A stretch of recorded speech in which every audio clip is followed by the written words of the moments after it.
सतनाम साहिबंदी सभी भक्तात्माओं को, सभी साधु संत समाज को। आज का आप लोगों का सवाल है कि परमात्मा क्यों नहीं दिखता है। जी हाँ, आज आप लोगों को यह जानने के लिए मिलेगा कि परमात्मा क्यों नहीं दिखता है। तो ये अगर आप लोगों का सवाल है तो हम तो आपको यही कहेंगे कि परमात्मा क्यों नहीं दिखता है, ये जो अज्ञानी होता है वो कह सकता है। जिसे ज्ञान नहीं है वो कह सकता है परमात्मा नहीं दिखता है। जिसे ज्ञान है, जो ज्ञानी है, जो परमात्मा को जानता है, वो ऐसा कभी नहीं कह सकता है कि नहीं दिखता है।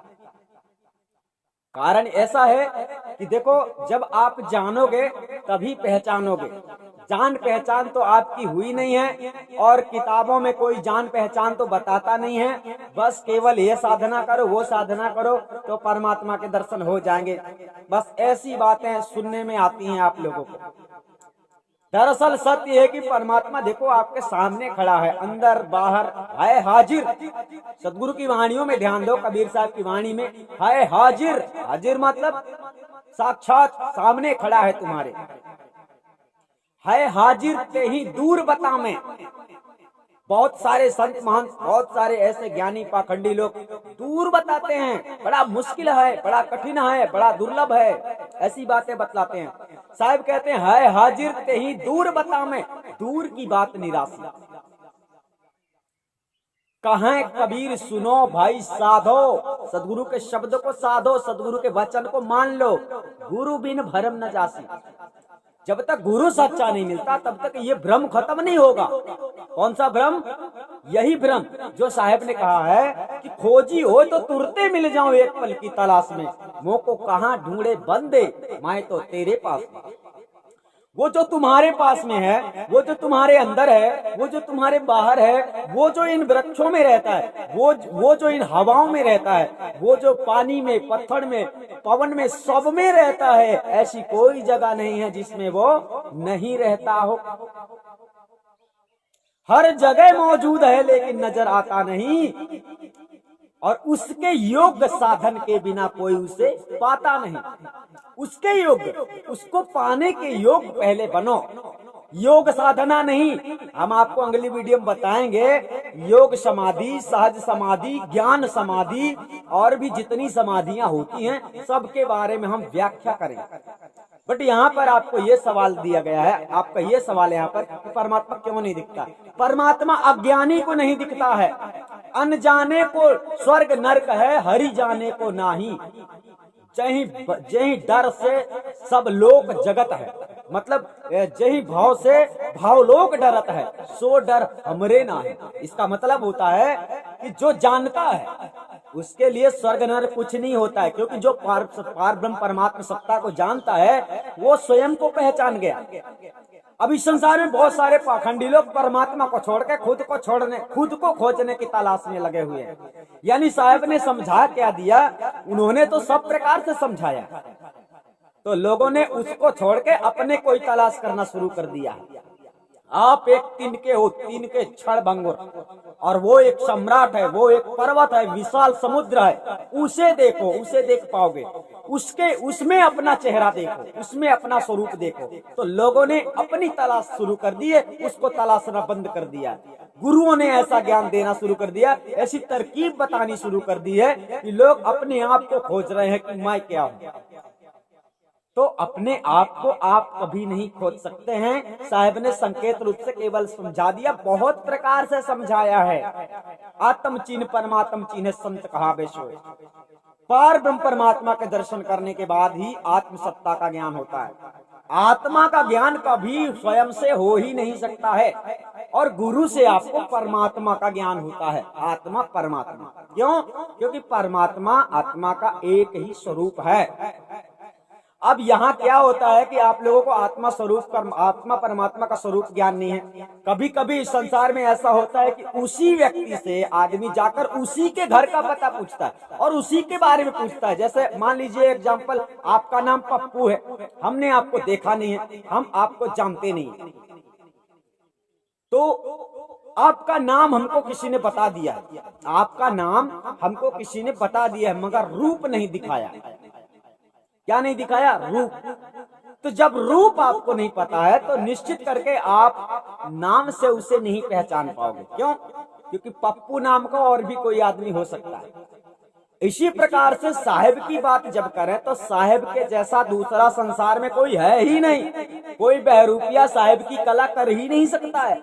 साहेब का जैसा नाम असली है ना, सार शब्द भेद सतपुरुष परमात्मा का जो नाम है, आखंड नाम, उसके जैसा दूसरा कोई नाम ही नहीं है। तो वो नाम तो आपको मिलता नहीं है। वो नाम जब आपको मिल जाता है, इसका मतलब होता है कि स्वरूप आपको ज्ञान हो गया, परमात्मा का स्वरूप ज्ञान आपको हो गया। ऐसा होता नहीं है। आप लोगों को बस ऐसा ज्ञान समझा दिया गया है, ढूंढते रहो, खोजते रहो, मोक्ष मिल जाएगा। भक्ति के मार्ग में अभी आप लोग चल भी नहीं रहे हो। कहने का तात्पर्य, परमात्मा के दर्शन होते हैं। परमात्मा उसको 24 घंटे दिखता है जो परमात्मा को जानता है, और जो परमात्मा को नहीं जानता है उसको कभी दर्शन नहीं होंगे, स्वप्न में भी नहीं होंगे। ये बात आप लोगों को लिख के रख लेना चाहिए। यानी परमात्मा के खोजी अगर हो तो पहले परमात्मा के सिद्धांत को समझना चाहिए कि परमात्मा है कैसा। वो जब हर जगह मौजूद है, मौजूद ही है, तो उसे तमाशा करके ढूंढने की क्या आवश्यकता है। जब आंखें खोल कर बाहर नहीं दिख रहा है तो आंखें बंद करके तुम्हें अंदर क्या दिख जाएगा? क्या वो मतलब वही है कि दुनिया में लोगों ने तुम्हें गलत समझा दिया। परमात्मा कोई धुन नहीं है, परमात्मा कोई ज्योति का प्रकाश नहीं है, परमात्मा परिवर्तनशील नहीं है। जिस शरीर के अंदर होने वाले अनहद धुनों को मनुष्य सुनता है, वो अनहद धुन शरीर तक ही सीमित है। शरीर का विनाश होते ही उन धुनों को कभी नहीं सुन पाओगे। इसलिए गुरु से आपको उस सार शिवद स्वरूप का ज्ञान प्राप्त करना चाहिए जो परमात्मा सत्ता है, जो शरीर के ना रहने पर भी रहता है। तो वह बात आपके समझ में नहीं आती है। तो आप लोगों को यही बताया जाता है कि परमात्मा के दर्शन होते हैं, परंतु किसको? जिसे परमात्मा का ज्ञान होता है, जो परमात्मा को जानता है। यानी जैसे हमें 24 घंटे उसके दर्शन होते हैं, हम 24 घंटे उसे सब में देखते हैं, आपके अंदर भी देखते हैं, हर किसी के अंदर देखते हैं। ऐसी कोई जगह नहीं है जहाँ पर परमात्मा सत्ता का हमें दर्शन ना होता। ऐसा क्यों? क्योंकि हम परमात्मा सत्ता का ज्ञान, परमात्मा सत्ता का हमें ज्ञान है, परमात्मा सत्ता को हम अच्छी तरह से जानते हैं कि उसका स्वरूप कैसा है। और जब तक आप उसी तरह नहीं जानते जिस तरह से हम जान रहे हैं, जिस तरह से हम उसे पहचान रहे हैं, हम किताबों की बातों से नहीं कह रहे, जो वास्तव में सदगुरु कबीर साहब का असली ज्ञान जो कबीर बीजक में साहब ने समझाया है। आप लोगों को तो चाहिए कि कबीर साहब के उपदेश को सबसे पहले कबीर गुरु ज्ञान चैनल में जाकर सुनना प्रारंभ कर दो, ताकि आप कम से कम सदगुरु के उपदेश को तो समझ लो कि कबीर साहब ने कैसा उपदेश दिया है। तो शायद कुछ रास्ता आप लोगों का खुल सकता है, यानी आपका मार्ग खुल सकता है। आपके अंदर अज्ञानता जो भरी हुई है ये शायद धीरे धीरे से कम हो जाए। यानी संसार के लोगों ने लोभ लालच मोह माया में इस तरह से मतलब विलीन हो गए हैं, खो गए हैं कि इससे निकलना बड़ा मुश्किल है।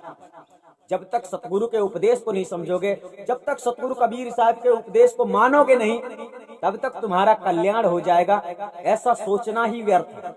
तो हमारा कहना है कि परमात्मा के दर्शन होते हैं, साक्षात होते हैं, तत्काल होते हैं, तुरंत होते हैं। जैसा साहब ने कहा है, गलत नहीं है, खोजी हो तुरते मिल जाऊं।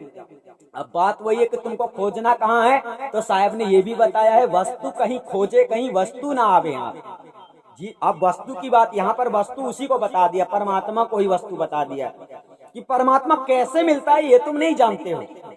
परमात्मा कैसे मिलता है ये तुम नहीं जानते हो, इसीलिए लोग भ्रमित करते रहते हैं और तुम भ्रमित रहते हो। जैसे मिलता है, अगर उसी प्रक्रिया को जान लो तो परमात्मा तुरंत तुमको मिल जाएगा। तो प्रक्रिया क्या है? भेदी गुरु को साध ले वस्तु हाथ की हाथ। जिस वस्तु को खोज रहे, आत्म स्वरूप ज्ञान, परमात्मा स्वरूप ज्ञान, परमात्मा को देखना चाहते हो, तो भेदी गुरु को जब तुम खोज लोगे तत्काल तुमको उसके दर्शन हो सकते हैं। ये तो भेदी गुरु चाहे तभी हो सकते हैं, जितनी समय भेदी गुरु आपको करवाना चाहे। समझ गए? साहब ने ऐसे ही नहीं कहा, गुरु से कर मेल गवारा का सोचत बारंबार। जब पार उतरना चाहिए तब केवट से मिल कर रही है। अभी संसार में क्या होता है, गुरु की शरण में शिष्य जाता है, नाम दान लेके चला आता है, अपना जीवन यहाँ देखता है। गुरु क्या करता है, गुरु शिष्य की बात भी नहीं हो पा रही है, गुरु शिष्य से बिना पूछे ही ना जाने क्या क्या कदम बढ़ा रहा है, ना जाने क्या कर रहा है। जबकि आपको अपनी डोर सतगुरु को सौंप देनी चाहिए कि मैं आपकी आज्ञा से ही चलूंगा, मैं एक भी गलती नहीं करूंगा। आप गलती पे गलतियां करते जाएंगे, माया मोह के वशीभूत होकर, तो मोक्ष हो जाएगा तुम्हारा। ये तुम्हारी गलत फहमी है और ये तुम्हें ही अच्छा लगता होगा जो तुम मनमानी करते हो। ठीक है, तो सतगुरु कबीर साहब ने कहा, जब दर्शन को दिल चाहिए तब दर्पण मांझत रहिए।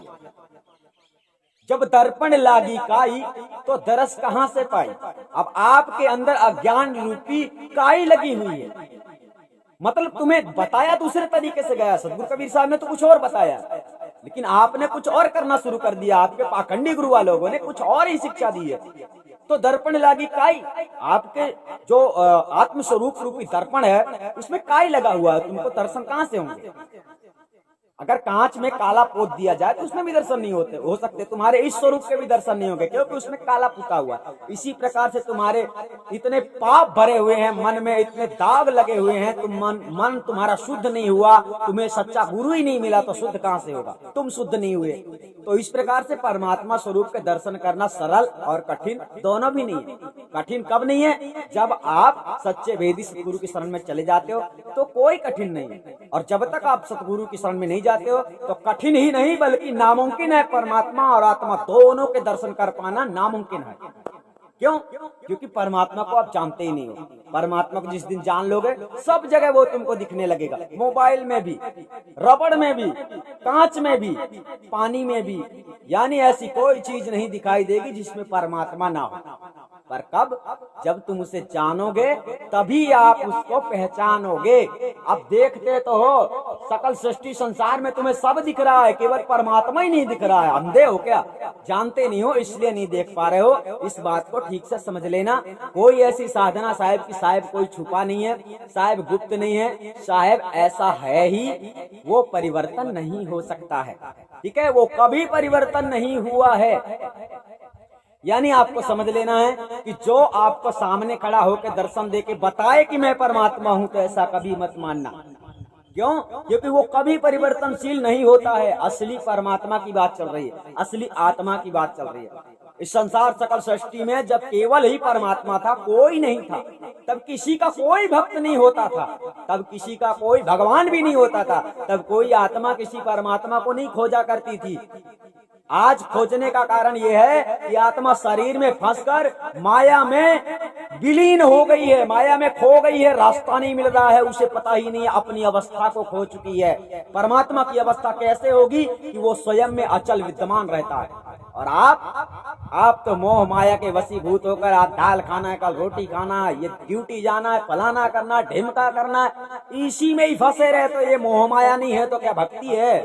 तो आत्मा को अगर छूटना है, जीव को अगर चेतना है, अपने स्थान में जाना है, अपने पद में जाना है। पद प्रमोशन का मतलब क्या होता है पता है? तुम उस कुर्सी को खोज रहे हो जिस कुर्सी में परमात्मा रहता है, जहाँ से आना जाना नहीं होता, जो आवागमन से मुक्त होता है। उस कुर्सी को पकड़ना है ना, तो इस कुर्सी को छोड़ना अति आवश्यक है। कौन सी कुर्सी? जिस कुर्सी में बैठे हो थप्पा मार के, ये मेरा जमीन है, ये मेरा लड़का है, ये मेरा भाई है, ये मेरा बहन है, ये मेरा रिश्तेदार है, ये मेरा देश है, ये मेरा गांव है, ये सब भूलना होगा। आसान नहीं है। ये है साधना सतगुरु की, ये है सतगुरु का सत्य मार्ग। यानी अगर उसके पास जाना चाहते हो, कहने का तात्पर्य उसके मत बोलो, वो तुम स्वयं ही हो। तुम अपनी अवस्था से गिर गए हो, अपने लक्ष्य से टूट गए हो। तुम्हारा लक्ष्य, अब लक्ष्य से जो टूट गए हो तो उस लक्ष्य को तैयार करो, इस लक्ष्य को मजबूत करो। अभी आपका लक्ष्य ही मजबूत नहीं है। आप चाहो तो कर सकते हो, लेकिन बात वही है कि सकल पदार्थ है जगमाही कर्म ही नर पावत ना।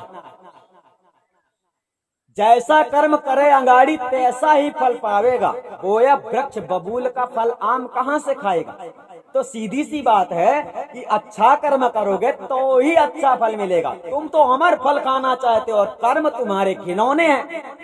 सतगुरु से लगन नहीं है, सतगुरु को तुम कुछ समझते ही नहीं हो, तुम्हारे लिए परमात्मा ही सब कुछ है, तो बारंबार मरोगे, हजारों बार मरोगे, यानी गिनती ही नहीं है कि कितने बार 84 लाख योनियों में मरोगे, जब तक गुरु को नहीं समझोगे, सतगुरु को जब तक नहीं पहचानोगे। साहब ने सीधे शब्दों में कहा है कि यानी कि आप कितना भी प्रयास कर लो, कोटिन योग आराधे प्राणी, बिन सतगुरु जीव की हानि। जिन पाखंडी लोगों ने शब्द गुरु का झांसा दिया है, वे तुम्हें जिंदा फांसी में लटका देंगे। कहने का तात्पर्य जिंदा फांसी में लटकाने की ही बात हो गई कि तुम्हारा जीवन ऐसे ही खत्म हो जाएगा, परमात्मा स्वरूप ज्ञान नहीं होगा, मन में माने रहोगे मेरा गुरु मस्त है, मेरे गुरु के 3 लाख शिष्य हैं, मेरे गुरु की बहुत बड़ी फैमिली है, मेरे गुरु के बहुत सारे बहुत बड़ी पार्टी है। ऐसा करते करते घुट जाओगे, यानी कहने का तात्पर्य तुम्हारे जीवन का सार नहीं निकलेगा, नष्ट हो जाओगे। इसलिए अगर आपको जागना है, चेतना है आज भी, तो असत्य को त्याग कर सदगुरु कबीर साहब के कबीर गुरु ज्ञान चैनल में जाकर साखी शब्द रमेणी संबंधित असली ज्ञान को समझ लो। पहली बार असली ज्ञान को जब तुम सुनोगे तो नकली पाखंडी गुरु कौन है ये तुम्हें स्वयं ही पता चल जाएगा, हमें नहीं बताना पड़ेगा इस संसार में कि नकली कौन है और असली कौन है। तुम खुद ही निर्णय करना शुरू कर दोगे, क्योंकि आदि अनादि मुक्ति पंथ सदगुरु के अटल सिद्धांत से चलता है और सदगुरु के अटल सिद्धांत का पालन करने वाला शिष्य आदि अनादि मुक्ति पंथ में जुड़ता है। बाकी किसी को आदि अनादि मुक्ति पंथ में जुड़ने का अलाउ नहीं है कि कोई भी आदमी जुड़ जाए। इस प्रकार से अपने जीवन का कल्याण जब तुम जरूरी समझोगे, प्यास लगती है ना तो आदमी जाता है, अभी प्यास तुम्हारे अंदर नहीं है, जिस दिन होगी उस दिन आना, देखेंगे। हो सकता है तुम्हारा समय बचा रहे, क्योंकि 2023 में 50 वर्ष की आयु से ऊपर का कोई भी व्यक्ति एडमिशन नहीं ले सकता है, यानी उसकी एडमिशन आदि अनादि मुक्तिपंथ संस्था में गुरु शरण से नहीं होगी। गुरु की शरण वो नहीं ले सकता जिसकी उम्र 50 वर्ष हो चुकी है। ये तो हम आप लोगों को सावधान करने के लिए बता रहे हैं, क्योंकि यहाँ के नियम घटने वाले नहीं है, बढ़ते ही जाएंगे। फर्क ये है कि अभी आप सबके पास मौका है, लेकिन आने वाले 2023 के 30 मार्च से 50 वर्ष से ऊपर जिसकी आयु है वो समझ लो कि अपने घमंड में ही चला जाएगा और वो कर्तव्य का पालन नहीं करेगा, साहिब के संदेश पे नहीं चलना चाहता है। इसलिए 50 वर्ष के ऊपर हम ये समझ लेंगे कि जिनकी उम्र 50 वर्ष की ऊपर है उन लोगों के पास अब भक्ति करने का समय नहीं बचा है, और जिसके पास समय नहीं है तो उसके पास कितनी भी दौलत पड़ी रहे किसी काम का नहीं होता है। बहुत आदमी ऐसे इस संसार में है कि कमाया तो बहुत लेकिन खर्च नहीं कर पाया।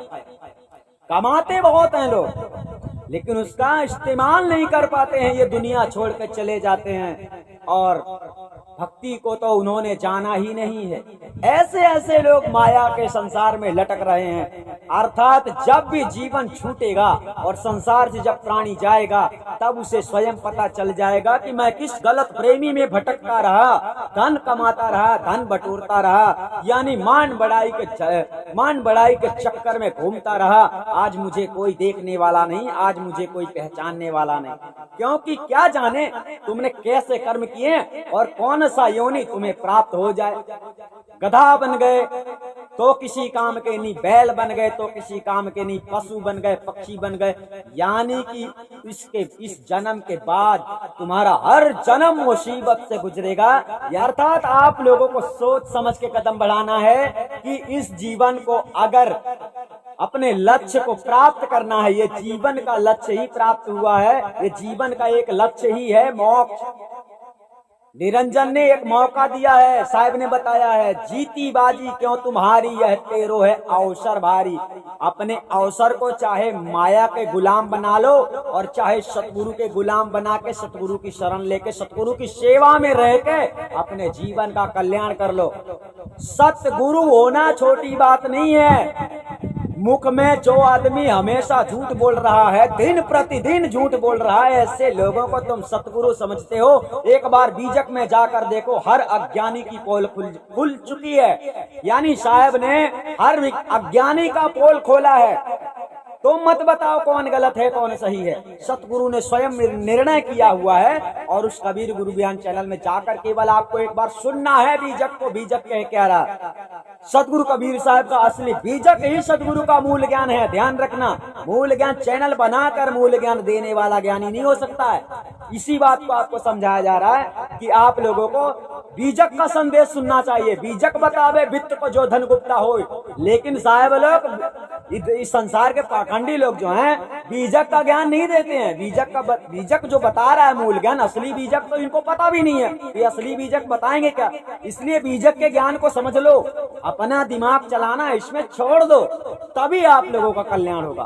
तो इस वीडियो का मतलब था कि परमात्मा के दर्शन क्यों नहीं होते, परमात्मा क्यों नहीं दिखता है। तो इसका सीधा सीधा जवाब था आप लोगों के लिए कि परमात्मा दिखता है। परमात्मा उसको नहीं दिखता जिसके पास ज्ञान नहीं होता, जिसके पास सच्चा सतगुरु नहीं होता, जिसे जानकारी नहीं है। भाई कोई वस्तु आपके सामने ही पड़ी है पर तुम जानते हो तभी बता पाओगे, नहीं जानते तो नहीं बता पाओगे, निर्णय नहीं कर सकते। इसीलिए हम जानते हैं तो हम कहते हैं वो हमको सब जगह दिख रहा है, हमेशा दिख रहा है, वो कभी परिवर्तनशील नहीं है। हम उससे कुछ मांगे भी तो वो दे नहीं सकता है। हम उससे कैसे मांगे, वो कभी नहीं देता किसी को और कभी कुछ लेता भी नहीं है वो किसी से। दोनों बातें हैं, क्या करोगे? वो परिवर्तनशील नहीं है। ये बात जड़ा समझ के चलो। ये शरीर में उलझे मत रहो, ध्यान में यानी पाखंड मत करो। कुछ नहीं मिलने वाला है, सब कुछ विनाश हो जाएगा। यानी ये सृष्टि जिस दिन ये शरीर खत्म हुआ तुम्हारी दुनिया उजड़ जाएगी, पूरी दुनिया, जिसमें तुम अपने मित्रों को नहीं पहचान पा रहे। आपके अंदर के गुण जितने सद्गुण है ना, ये सभी तुम्हारे मित्र हैं, और जितने अवगुण है ना, ये सभी तुम्हारे शत्रु हैं। तो शत्रुओं को हटा दो, मित्रों को पकड़ो। बाहर मित्र मत ढूंढो, बाहर से रिश्तेदारी जो बाहर आपने फैला रखी है ना, ये सबके बारे में साहब ने कहा है कि भाव सिंधु में कुटुंब के सब हैं डुबाने वाले। सब तुमको केवल डुबा देंगे और ये कुछ नहीं कर सकते, इनके बस का काम नहीं है। सतगुरु फकत जगत में दुख से छुड़ाने वाले। सतगुरु होते हैं इस दुख मुसीबत से आपको आजाद कर सकते हैं। और अगर आप लोगों को कोई और दूसरा रास्ता मिलता है दुख से आजाद होने का, तो आप उस रास्ते में जरूर चलें। हमारी कोशिश यही है कि हम आपको सत्य मार्ग पर चलाएं, और सत्य मार्ग पर आप जब तक नहीं चलोगे तब तक आपका कल्याण नहीं होगा। इसलिए मजबूरन हमें खड़े प्रतिबंधों में आप लोगों को चलाना पड़ता है। सतनाम साहिबंदी। हम आपको फिर मिलेंगे नए सवालों के साथ।